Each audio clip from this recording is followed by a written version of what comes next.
സുരേഷ് ഗോപി എന്ന് പറഞ്ഞൊരു ഭൂലോക മണ്ടൻ, അയാൾ മന്ത്രിയായപ്പോഴും MP ആയപ്പോഴുമാണ് ജനങ്ങൾക്ക് മനസ്സിലായത് ഇത് ഇതേപോലൊരു കൂതറ സാധനമായിരുന്നു എന്ന്.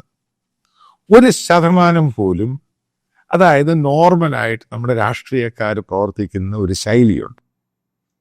അതായത് സാധാരണക്കാരനായിട്ട് നിന്ന് പ്രവർത്തിക്കും. ഇത് വലിയ രാജസംഭവമായിട്ട് എന്തോ കുന്തവാന്നും പറഞ്ഞാൽ പിന്നെ ഈ വരുന്നേ പറയുന്ന മുഴുവനും മണ്ടത്തരം. ഒരു ഉദാഹരണം പറയാം. അദ്ദേഹം പറയുന്നത് ആലപ്പുഴ വലിയ ജില്ല, കാരണം ബോധമില്ല. ഇതാണ് കാരണം. ആലപ്പുഴയിൽ മെഡിക്കൽ എയിംസ് വരണം, അല്ലെങ്കിൽ തൃശ്ശൂർ വരണം, അല്ലെങ്കിൽ സ്റ്റാൻലിന് കൊടുക്കും. അപ്പോൾ ഈ 2 ജില്ലയിലും മതിയോ ഈ BJP എന്ന് പറയുന്നത്?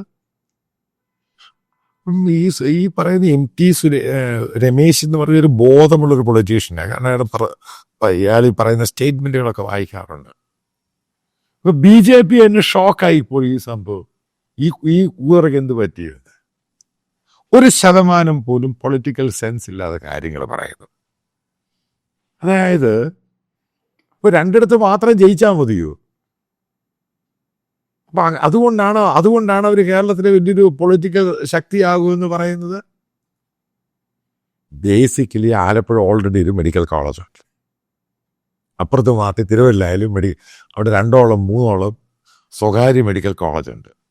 ആലപ്പുഴയിൽ എറണാകുളത്ത് പോവുകയാണെങ്കിൽ ഇഷ്ടംപോലെ മെഡിക്കൽ കോളേജുണ്ട്, ഇഷ്ടംപോലെ ഹോസ്പിറ്റലുണ്ട്.